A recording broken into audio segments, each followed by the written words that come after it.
ওষুধটা যারা বানাইছে এটার দাম তারা দিয়ে দিছে।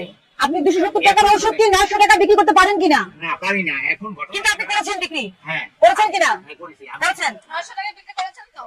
করেছি। কত মর্মান্তিক এবং উনার নানি ক্যান্সার পেশেন্ট আর আপনি এই কাজটা করেছেন। এটা কি নারকোটিক ড্রাগ? হ্যাঁ আচ্ছা, এটার দাম কত?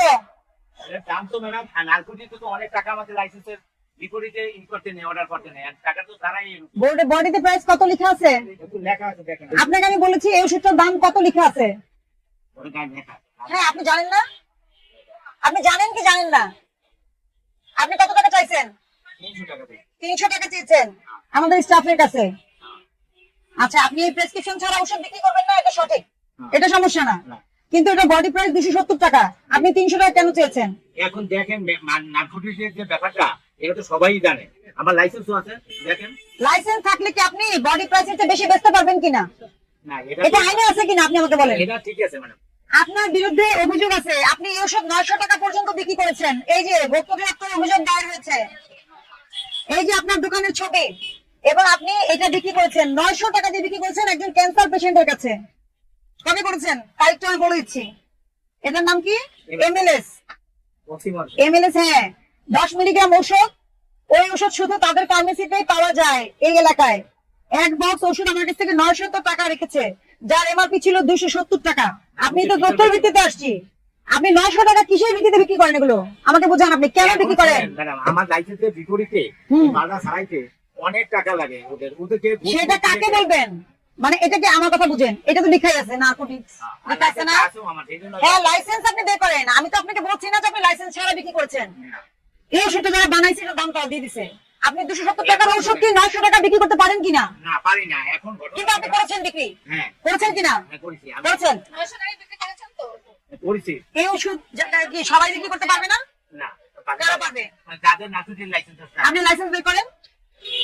এই ওষুধটা যখন ওনারা বানাইছে এটা তো বুঝেই বানাইছে, এটা এমআরপি যদি বেশি হয় তাহলে ওনারা বেশি দিবে, কম হলে কম দিবে। আপনি যদি কথা বলছেন এটা তো প্রমাণযোগ্য কোনো কথা না। 270 টাকাটা 900 টাকা আপনি বেচতে পারবেন এখন আমরা পারেন কিনা? কোথায় যাই? আপনি যা বলছেন এটা তো যৌক্তিক কথা হলো না। আপনি 900 টাকা একটা ওষুধ কি বুঝে বিক্রি করলেন যেটার দাম 270 টাকা? কত মর্মান্তিক, এবং ওনার নানি ক্যান্সার পেশেন্ট আর আপনি এই কাজটা করেছেন। আর কতগুলো আছে? আর কতগুলো আছে বের করেন আপনি। আপনার 1000 পিস ট্যাবলেট বিক্রি করার বছরের অনুমোদন আছে, আপনার কাছে এখন কয়টা আছে বের করেন। আপনি কতগুলো বিক্রি করছেন হিসাব রাখেন কিভাবে? খাতা আছে। দেখি খাতা। মোট মজুদ এটা কি 152? হ্যাঁ, তিনটা আপনি 150 এভাবে আসছে, তাই তো? 18 তারিখে শেষ হয়েছে। তো আপনার এটা কবে সর্বশেষ? এটা বলেন কত তারিখ? 18 কত? 18/6 তো আপনার মজুদ শেষ। তাহলে এই 3 টাকার ওষুধ কোথেকে আসলো? আপনার হয়ে গেছে মানে আপনার এখানে শূন্য হলো কিভাবে? 18 জুন আপনার এটা শূন্য হয়ে গেছে, তার স্টক শূন্য হয়ে গেছে, সে আর রাখতে পারবে না এটা। তার এখানে অলরেডি 3 প্যাকেট আছে ওষুধ। 18 আজকে কয় তারিখ বলেন? জুলাইয়ের 16 তারিখ। 1 মাস পার হয়ে গেছে, হয়েছে কিনা? এই 1 মাসে আপনি কত ওষুধ আনছেন না বিক্রি করছেন আপনার হিসাবের বাইরে? আপনার কিন্তু শূন্য কোথায় হয়ে গেছে আমাকে দেখান। আপনার খাতার মধ্যে তো শূন্য, অবশিষ্ট শূন্য। এই যে অবশিষ্ট শূন্য, তা কি হিসাব বানাইছেন এটা? আপনি রেজিস্টার দেখাচ্ছেন শূন্য, আমি কিনতে পারতেছি না, অর্ডার দিব। তার মানে আপনি আপনার অনুমোদনের চেয়ে অতিরিক্ত আপনি অর্ডার করেন এবং আপনি বিক্রি করেন, এগুলো আপনি আপডেট করেন না।